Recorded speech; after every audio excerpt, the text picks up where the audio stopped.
Dear students, आइए आज की क्लास शुरू करते हैं। आज की क्लास में मैं एक नया चैप्टर स्टार्ट कर रहा हूँ। चैप्टर का नाम है singularity.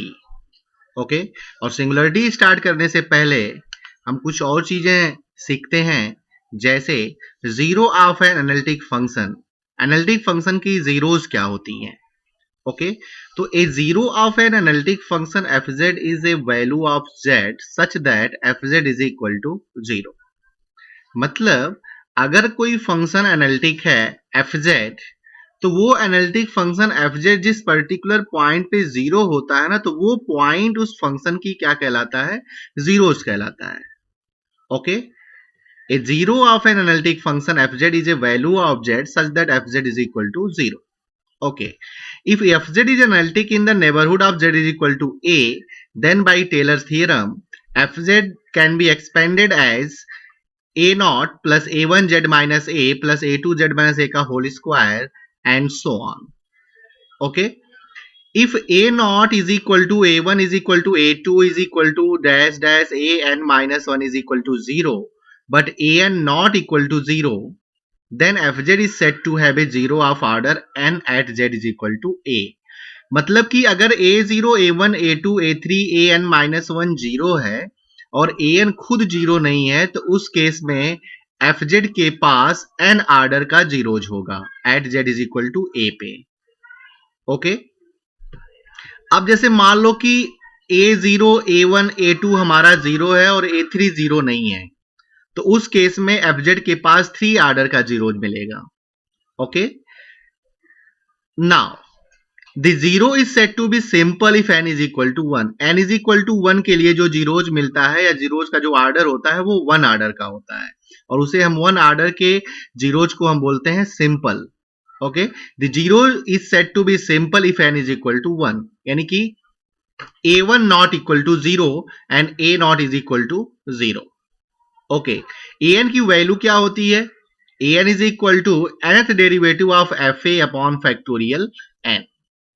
Okay, for a zero of order m at z is equal to a, फिर वही बात, fa is equal to f dash a is equal to f double dash a and so on, n minus 1th derivative at point a is equal to 0, but nth derivative of fa is not equal to 0। अगर ये condition satisfy हो रही है तो उस case में हम कहेंगे कि फंक्शन के पास m ऑर्डर का जीरोज होगा। सॉरी, यहां पे मिसप्रिंट है, ये हमारा m है।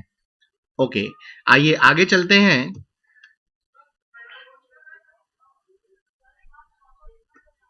Okay, what is singularity? A singularity of a function fz is a point at which the function ceases to be analytic। मतलब कि कोई पॉइंट किसी फंक्शन का सिंगुलर पॉइंट कहलाता है यदि उस पॉइंट के अकॉर्डिंग फंक्शन की वैल्यू क्या हो जाए? सीज कर जाए। फंक्शन की एनालिटिसिटी अगर उस पॉइंट पे सीज करती है ना, तो वो पॉइंट हमारा क्या कहलाता है? सिंगुलर पॉइंट कहलाता है, या सिंगुलरिटी हम कह सकते हैं। Okay, there are two types of singular point. There are two types of singular point. First is isolated and second is non isolated singularity. Okay, what is isolated singularity and what is non-isolated singularity?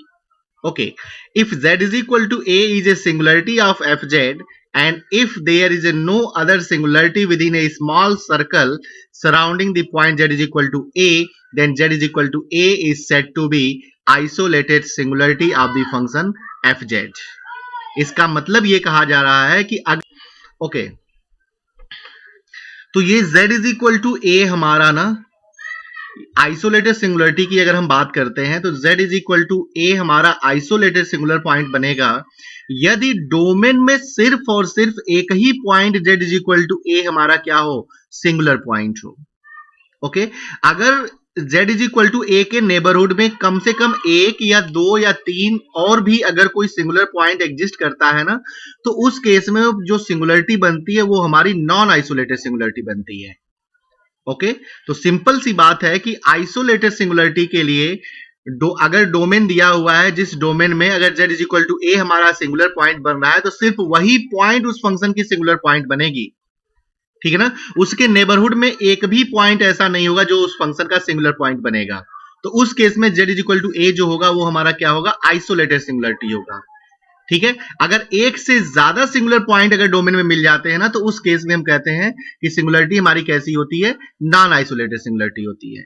Okay, तो if z is equal to a is singularity of fz and if there is no other singularity within a small circle surrounding the point z is equal to a, then z is equal to a is said to be an isolated singularity of the function fz, otherwise it is called non isolated। ठीक है बात, okay आइए एक example देखते हैं। Consider the function fz is equal to z plus 1 upon z into z minus 2। Okay, अगर हम ये देखें ना कि इस फंक्शन को किस पॉइंट पे प्रॉब्लम है, तो सिर्फ दो पॉइंट ऐसे हैं जिस दो पॉइंट पे इस फंक्शन को प्रॉब्लम है, z इज इक्वल टू 0 पे प्रॉब्लम है और z इज इक्वल टू 2 पे प्रॉब्लम है। ओके, तो इट इज एनालिटिक एवरीवेयर, मतलब this function is analytic everywhere except at z is equal to 0 and z is equal to 2। thus z is equal to 0 and z is equal to 2 are the only singularity of this function. There are no other singularity of fz in the neighborhood of z is equal to 0 and z is equal to 2. Hence z is equal to 0 and z is equal to 2 are isolated singularity of this function. मतलब कि इस function के पास z is equal to 0 के neighbourhood में और z is equal to 2 के neighbourhood में कोई ऐसा पॉइंट नहीं मिलेगा जो इस फंक्शन को प्रॉब्लम क्रिएट करेगा, या हम दूसरे शब्दों में बोल सकते हैं कि z is equal to 0 और z is equal to 2 के नेबरहुड में कोई भी ऐसा पॉइंट नहीं मिलेगा जिसके अकॉर्डिंग इस फंक्शन की वैल्यू सीज करेगी। ओके, तो अगर ऐसा हो रहा है कि z इज इक्वल टू 0 और z इज इक्वल टू 2 के नेबरहुड में एक भी पॉइंट ऐसा नहीं मिल रहा है जिस पॉइंट के अकॉर्डिंग फंक्शन की वैल्यू सीज कर रही हो, तो उस केस में क्या हो जाएगा, उस केस में जो z इज इक्वल टू 0 और z इज इक्वल टू 2 होगा वो हमारा कैसी सिंगुलरिटी हो जाएगी, आइसोलेटेड सिंगुलरिटी हो जाएगी। Okay, again consider the function fz is equal to 1 upon tan pi by z and it can be written as cot pi by z। okay, it is not analytic at the point where tan pi by z is equal to 0 and this is equal to tan n pi। okay, मतलब यहां से denominator को अगर आप 0 करते हैं तो ये फंक्शन जो होगा ना वो हमारा क्या होगा, एनालिटिक नहीं होगा। आप यहां पे ऐसे भी कर सकते हो, tan pi by z is equal to 0 is equal to tan 0 भी आप कर सकते हो। ठीक है, तो अल्फा की वैल्यू 0 हो जाएगी उस केस में, अगर हम यहाँ पे बेस्प्रिंट है, अगर उस केस में हम जनरल वैल्यू आप थीटा लिखना चाहें तो pi by Z is equal to क्या हो जाएगा, एन पाई। ओके, तो पाई से पाई कैंसिल हो जाएगा और जेड की वैल्यू आ जाएगी 1 by N and N is equal to 1 2 3 and so on. Okay, thus z is equal to 1 1 by 2 1 by 3 and z is equal to 0 are the singularity of the function, all of which are isolated except z is equal to 0। okay, because in the neighborhood of z is equal to 0 there are infinite number of other singularity z is equal to 1 by n where n is large, therefore z is equal to 0 is the non isolated singularity of the given function। Okay, बड़ी simple सी बात है कि यहां पे आप देख रहे हो ना, जब आप सॉल्व किए इसको तो z की वैल्यू 1 बाई एन आ गई, तो n की जो भी वैल्यू आप लोगे n की वैल्यू आप जो भी लोगे तो ये सारे z की जो वैल्यू होगी ना वो क्या बनेगी, ये हमारे सिंगुलर पॉइंट बन जाएंगे। ओके, लेकिन इसकी लिमिट पॉइंट क्या होगी, अगर n को हम इन्फिनिटी की तरफ टेंड करते हैं तो इसकी लिमिट पॉइंट क्या हो जाएगी, 0। अभी आगे मैं 2 थ्योरम डिस्कस करूंगा इस पे, आप देखेंगे आगे। ठीक है, तो z is equal to 1 1 by 2 1 by 3, सिर्फ z इज इक्वल टू 0 को छोड़ करके ना